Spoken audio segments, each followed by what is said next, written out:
Welcome to अनुभव study facts. आज हम हमारे नेक्स्ट 15 क्वेश्चंस के साथ यहाँ पर आप लोग के सामने आए हैं, जिसमें हम प्रीवियस ईयर क्वेश्चंस को टारगेट कर रहे हैं। कुछ केवीएस के क्वेश्चंस भी इंक्लूड किए गए हैं प्रीवियस ईयर से। मैंने आपको कहा था ये जो सेशन है वो केवीएस, सीटेट, रीट, DSSB या फिर अलग अलग जो स्टेट के टेट होते हैं, Haryana TET, Bihar TET, Orissa TET, जैसे हमने उन सबको क्या टारगेट करके बनाया हुआ है। तो ये जो सेशन है प्रीवियस ईयर क्वेश्चन बेस्ड रहेगा, एक भी क्वेश्चन हमसे छूट ना पाए, इसलिए हम सारे क्वेश्चंस को इन सेशंस में कवर करने वाले हैं। और इसकी प्लेलिस्ट भी बना दी गई है, 2 सेशंस अपलोडेड हैं, उनकी प्लेलिस्ट अब जैसे जैसे और सेशंस आते जाएंगे वो पूरी प्लेलिस्ट में आपको अलग से मिल जाएगा।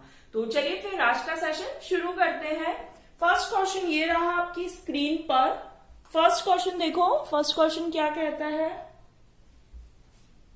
आप लोग रीड कीजिए और आंसर देने की कोशिश कीजिए। Curriculum framework 2005 derive it's understanding from. तो ये हमारा सीटेट से लिया गया क्वेश्चन है। तो जो एनसीएफ है वो किस पर जोर देता है? कंस्ट्रक्टिविज्म पर जोर देता है। ठीक है, एनसीएफ कंस्ट्रक्टिविज्म पर जोर देता है, तो फोर्थ ऑप्शन जो है वो बिल्कुल सही हो जाएगा।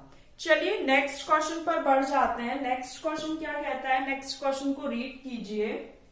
All of the following are among big 5 factors of personality except openness to experience, conscientiousness, extraversion और ऑल्ट्रिज्म। 5 पर्सनैलिटी के ट्रेट्स हैं वो ये हैं: ओपननेस, कॉन्साइटनेस, एक्सट्रोवर्जन, एग्रीएबलनेस और न्यूरोटिसिज्म। ये आपका ब्रेन से रिलेटेड है। एग्रीएबल मतलब आप चीजें एग्री करते हैं। एक्सट्रोवर्जन जो आपने पढ़ा होगा ना, इंट्रोवर्जन और एक्सट्रोवर्जन, वो वाला मतलब व्यापक रूप से चीजें देखना और बहुत अच्छे से चीजों को समझ पाना। एक्सट्रोवर्जन मतलब आप अच्छे से इंटरेक्ट कर पा रहे हो। कॉन्साइटनेस मतलब कर्मशील, व्यक्ति कर्म में विश्वास रखता है, क्योंकि कॉन्साइटनेस को ऐसे भी तोड़ सकते हो भाई। कॉन्शियसनेस मतलब चीजें जो हमारे दिमाग में चल रही है, तभी तो वो चीज हम अपने कर्म में ला पाएंगे। ठीक है, ओपननेस मतलब भाई एक्स्ट्रावर्जन ही टाइप ही आ जाएगा इसी में, कि मतलब आप ओपन हैं। तो अब हमारे ऑप्शंस क्या क्या थे, हम ऑप्शंस देखते हैं। ओपननेस टू एक्सपीरियंस, ठीक है भाई, हमको मिल गया ओपननेस टू एक्सपीरियंस। कॉन्साइटनेस ये भी मिल गया। फिर एक्सट्रावर्जन ये भी मिल गया। ऑल्ट्रिज्म नहीं, ऑल्ट्रिज्म मतलब होता है परोपकारी। चूंकि क्वेश्चन में क्या है, एक्सेप्ट दिया था, इस वजह से ऑल्ट्रिज्म इसका आंसर हो जाएगा। अब आप उन तीनों को ही याद ना करें, बल्कि उन 5 को याद कर लो: ओपननेस, कॉन्साइटनेस, एक्सट्रोवर्जन, एग्रीएबलनेस और न्यूरोटिसिज्म। ठीक है, यहां तक की बात क्लियर हो गई। हम नेक्स्ट क्वेश्चन पर बढ़ जाए। क्लियर हुआ? चलिए नेक्स्ट क्वेश्चन ये रहा आपकी स्क्रीन पर। नेक्स्ट क्वेश्चन क्या कह रहा है, according to NCF 2005 errors are important. Errors क्यों इंपॉर्टेंट है? ऑप्शंस देखिए। Are an important tool in classifying the student into groups of passed and fails. तो देखो, कभी भी बच्चों की ग्रुपिंग नहीं करनी है, कभी भी बच्चों को ऐसे नहीं बोलना है कि आप पास हो जाओगे, आप फेल हो जाओगे, आप कमजोर हो, आप होशियार हो, ऐसे नहीं करना है। Provide a way to the teachers to scold the students या चिल्ड्रन। तो कभी भी स्कॉल्ड नहीं करना है। तो ये दोनों चीजें आपको ध्यान रखनी है। कभी भी बच्चों की ग्रुपिंग नहीं करनी है, पास फेल वाली ग्रुपिंग नहीं करनी है, कभी भी बच्चों को डांटना नहीं है। इस तरीके से अगर कहीं भी आपको ऑप्शंस में दिख जाए ये वर्ड्स, तो आप उनको देखते साथ कर सकते हो। माइंड में क्लिक होना चाहिए कि ये हमारे सही आंसर्स नहीं हो सकते हैं। Provide space for removing some children from the class. तो ऐसा नहीं है कि आप बच्चे को क्लास से ही रिमूव कर दो। भैया अगर कोई गलती कर रहा है तो उसको आप समझाओ, क्योंकि लर्निंग का ही ये एक पार्ट होते हैं। फोर्थ है provide an insight into the child's thinking and help to identify the solution. बिल्कुल ठीक बात है कि आप बच्चे को एक तो सबसे पहले जो गलतियां होती हैं या जो एरर्स हैं वो बच्चे की लर्निंग का ही पार्ट है। तो provide an insight into the child's thinking, ये बच्चों की थिंकिंग को समझने में हमारी या टीचर्स की हेल्प करेगा। और help to identify the solution, और बच्चे किस वे में गलती कर रहे हैं उनके सॉल्यूशन को बताने में वो आपकी हेल्प करेगा। जैसे बच्चा किसी और डायरेक्शन में सोच रहा है, आप कुछ और समझाना चाह रहे हो, लेकिन वो जो एरर कर रहे हैं उस वजह से कम आपको ये तो पता चल पाएगा कि किस डायरेक्शन में बच्चा सोच रहा है, तो अब आप किसके अकॉर्डिंग उसका सॉल्यूशन दे पाओ। तो फोर्थ ऑप्शन बिल्कुल सही हो जाएगा। ठीक है, कभी भी बच्चे को रिमूव नहीं करना कि भाई क्लास से ही चले जाओ, बाहर निकाल दिया, कभी भी ऐसा नहीं कि उसकी ग्रुपिंग कर दी, या फिर कभी भी ऐसा नहीं कि डांट दिया। ठीक है, चलिए नेक्स्ट क्वेश्चन पर बढ़ जाते हैं। नेक्स्ट क्वेश्चन क्या कहता है, मैस्लो की थ्योरी आ चुकी है भाई, मैस्लो की थ्योरी। तो क्या दिया है क्वेश्चन देखिए, according to Maslow a person who wants to become self actualized must first satisfy. तो देखो यहाँ साइड में आपको डायग्राम दिख रहा है, तो आप थोड़ा सा समझ सकते हो। सबसे पहले क्या आता है, रोटी कपड़ा मकान वाली बात हो गई। सबसे पहले उसकी फिजियोलॉजिकल नीड्स आती हैं कि भाई ये चीजें कंप्लीट हो। फिर उसकी सेफ्टी नीड्स आती हैं कि भाई एक दिन का खाना मिल गया, अब और दिनों तक खाना मिल रहा है, या एक दिन के लिए जो छत मिल गई, अब वो आगे कल सोने के लिए उसके पास क्या व्यवस्था है, ये सब चीज। फिर जब ये दोनों बेसिक नीड्स कंप्लीट होती है, बेसिक नीड्स कहलाती हैं ये, फिर उसके बाद वो जाएगा लव एंड बिलोंगिंगनेस पर। मतलब यहाँ पर वो एक हेल्दी रिलेशनशिप बिल्डअप करना चाहता है। जब ये सब चीजें हो गई तो अब वो सेल्फ एस्टीम मतलब एक स्टेटस चाहता है समाज में, रिस्पेक्ट हो। फिर लास्ट में आता है सेल्फ एक्चुअलाइजेशन, जहां पर आत्मसिद्धि टाइप प्राप्ति हो जाती है कि अब व्यक्ति को जो कुछ चाहिए था वो सब कुछ मिल गया, अब वो सब चीजों से बिल्कुल परे हो चुका है। अब वो दूसरों की हेल्प के लिए भी सारी चीजें कर पाएगा, और अब उसमें आत्मसिद्धि मतलब सेल्फ सेटिस्फेक्शन हो चुका है कि हाँ जो उसे चाहिए था, जो एक जीवन का मोटिव रहता है, वो कंप्लीट हो चुका है। तो हम इसमें देखते हैं higher needs before other more primary needs. तो ऐसा नहीं भाई पहले प्राइमरी नीड्स कंप्लीट होनी चाहिए। Needs for creativity, justice and appreciation of beauty. फिर है needs of achievement, affiliation and power. फिर है primary need such as food और सेफ्टी। तो सबसे पहली होगी आपकी फिजियोलॉजिकल नीड। फिजियोलॉजिकल नीड के बाद आएगी आपकी सेफ्टी नीड्स। ठीक है, तो ये दोनों ही आपकी प्राइमरी या फिर बेसिक नीड के अंतर्गत आती है। तो according to this fourth will be the correct answer. Stress affects performance in examination, this fact reflects which of the following. बताइए क्या होगा। ऑप्शंस देखते हैं, cognition competition, stress emotion, cognition emotion, या फिर कॉग्निशन एंड परफॉर्मेंस। तो देखो क्या दिया, स्ट्रेस दिया है। स्ट्रेस एक प्रकार का आपका इमोशन के अंतर्गत आता है, एंगर, लव, इमोशंस के अंतर्गत आते हैं। फिर है affects performance in examination. Exam देने जा रहे हो मतलब कहीं ना कहीं आपका ब्रेन यूज हो रहा है, इट्स रिलेटेड टू कॉग्निशन। तो देखो हमारा सही आंसर हमें मिल गया cognition emotion. They are intertwined. ध्यान रखना ये आपस में बहुत ज्यादा गुथे हुए रहते हैं। ठीक है, इनको सेपरेट नहीं किया जा सकता। Earlier psychology was a part of, ये फिलॉसफी, एथिक्स, लॉजिक और फिजिक्स। तो ये क्वेश्चन हम लोगों ने पहले डिस्कस किया हुआ है। साइकोलॉजी किसका पार्ट थी पहले, फिलॉसफी, दर्शन शास्त्र। चलिए नेक्स्ट क्वेश्चन पर बढ़ जाते हैं। नेक्स्ट क्वेश्चन क्या कहता है, नेक्स्ट क्वेश्चन को रीड कीजिए। लर्निंग कैन बी एनरिच्ड, भाई कैसे? If teachers use different types of lectures and explanation, more and more teaching aids are used in the class, more attention is paid in the class, situation from the real world। देखो guys fourth option दिख रहा होगा आपको, situation from the real world are brought into the class in which student interact with each other and teacher facilitates। Fourth option में देखो क्या कह रहा है, situation from the real world. Real world की जो भी सिचुएशन होती है या रियल वर्ल्ड जिस भी ऑप्शन में हमको दिखता है वो एक बहुत ही पॉजिटिव ऑप्शन या आंसर की तरफ हमें ले जाता है। Are brought into class, उस चीज को क्लास में ऐसा माहौल क्रिएट करो इन विच स्टूडेंट्स इंटरेक्ट, एक दूसरे से वो इंटरेक्शन करें किससे, आपस में एक दूसरे से, और जो टीचर है वो फैसिलिटेटर का काम करे, सुविधादाता का काम करे, सुविधादाता का काम करे। ठीक है, चलिए आई होप क्लियर हो गया होगा। नेक्स्ट क्वेश्चन पर बढ़ जाते हैं। नेक्स्ट क्वेश्चन क्या कहता है, नेक्स्ट क्वेश्चन को रीड कीजिए और आंसर देने की कोशिश कीजिए।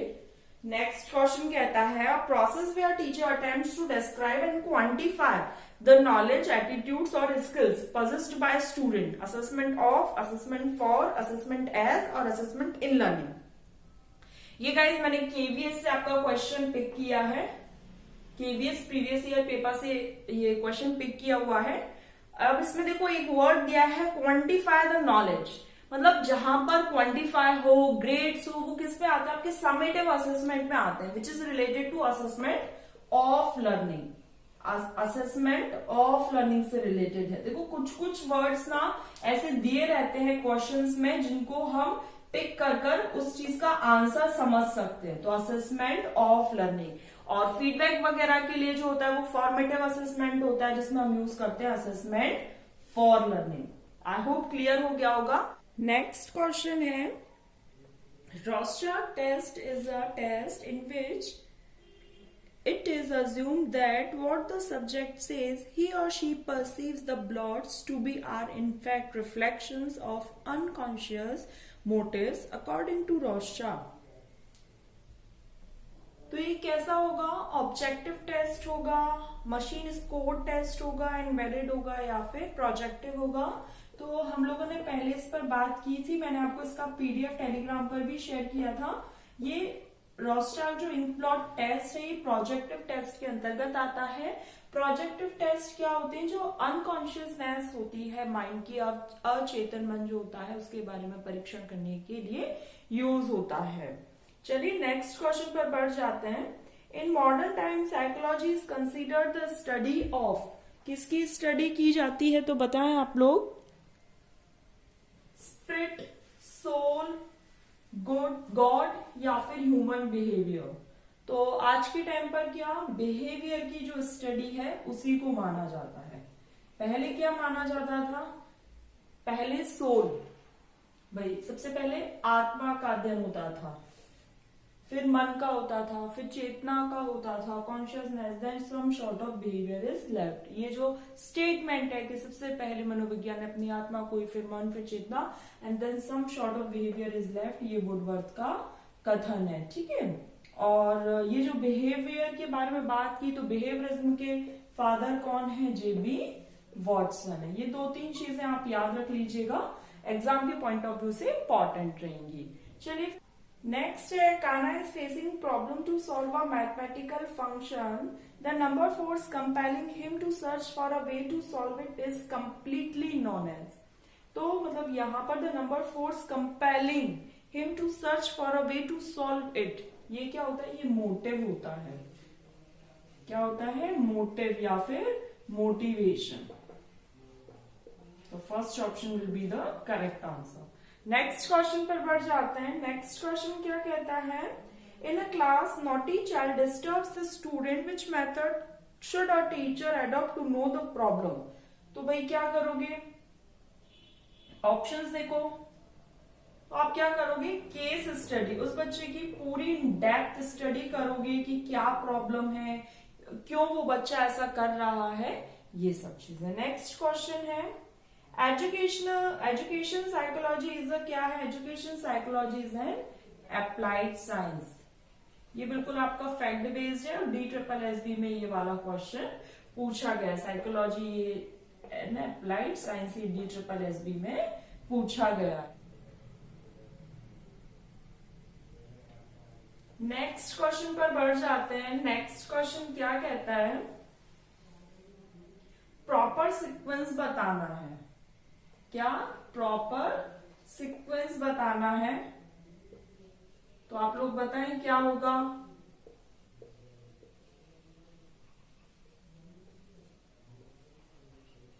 अच्छे से क्वेश्चन को रीड कीजिए और आंसर देने की कोशिश कीजिए।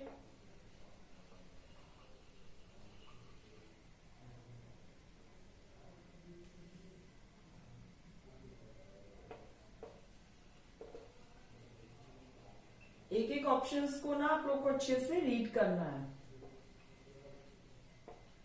क्योंकि फिर अगर आपने एक भी जो साइकिल में एक भी क्रम है अगर उसको मिस कर दिया तो पूरी साइकिल भी बिगड़ सकती है ना। चलिए तो देखो यहाँ पर आपको समझना है सबसे पहले नीड, सबसे पहले क्या, किसी चीज की आवश्यकता। जैसे सपोज यहाँ पर हम केवीएस को मान लेते हैं कि आप लोगों को टीचर बनना है, ये आपकी नीड है, ठीक। अब ड्राइव क्या है भाई, टीचर। ये जो केवीएस की वैकेंसी को क्रैक करना है, केवीएस एग्जाम को क्रैक करना, ये आपका ड्राइव है। अराउजल, अब एक उत्तेजना सी जागेगी, अब आप अपना पढ़ना शुरू करोगे, चीजें आपको दिख रही हैं, आप इतना ज्यादा उत्तेजित हो कि अब आप पूरे जो भी मटेरियल्स हैं या जो भी चीजें आपने कलेक्ट की उनको बिल्कुल बहुत अच्छे से रीड कर रहे हो। गोल डायरेक्टेड बिहेवियर, मतलब ये जो आपका गोल है केवीएस को क्रैक करना, ये आपको दिख रहा है और आप उसी तरफ, गोल डायरेक्टेड बिहेवियर मतलब ये जो चीज दिख रही है, अब आप उसी की तरफ अपना बिहेवियर शो कर रहे हो, उसी डायरेक्शन में। गोल डायरेक्टेड, इसके नाम से ही क्लियर है, गोल डायरेक्टेड मतलब आप उसी दिशा में अग्रसर हो रहे हो। फिर क्या है, अचीवमेंट हो जाएगा, अचीव कर लिया मतलब आप केवी के टीचर बन गए। यहां पर आपको टीचर बनना है, यहां पर अचीवमेंट मतलब आप बन चुके हो। तो जो रिडक्शन ऑफ अराउजल, जो यहाँ पर एक उत्तेजना जगी थी, जो आग थी, वो चीज रिडक्शन हो जाएगी। फिर दूसरी नीड होगी, फिर किसी को भाई अभी केवीएस पीआरटी के टीचर बन गए, फिर केवीएस टीजीटी के लिए, फिर केवीएस पीआरटी के लिए, DSSB के लिए, इस तरीके से अलग अलग नीड होंगी। फिर ड्राइव मतलब वो चीज जो आपको ड्राइव करती है, मतलब आपको पुश करती है उस काम को करने के लिए। फिर अराउजल मतलब आप उत्तेजित होते हो उस चीज को पाने के लिए। गोल डायरेक्टेड बिहेवियर, अब आपको गोल दिख रहा है सामने, जैसे वो जो चिड़िया की आंख है ना, वो गोल डायरेक्टेड बिहेवियर वाला काम करेगी। तो गोल डायरेक्टेड बिहेवियर यहाँ पर अब आप उस चीज में अपना बिहेवियर पूरा उसी तरफ लगा रहे हो, पूरा फोकस वही कर रहे हो। अब जब आप अचीवमेंट हो गया, आप केवीएस के टीचर बन गए, तो जो अराउजल था वो रिडक्शन हो जाएगा।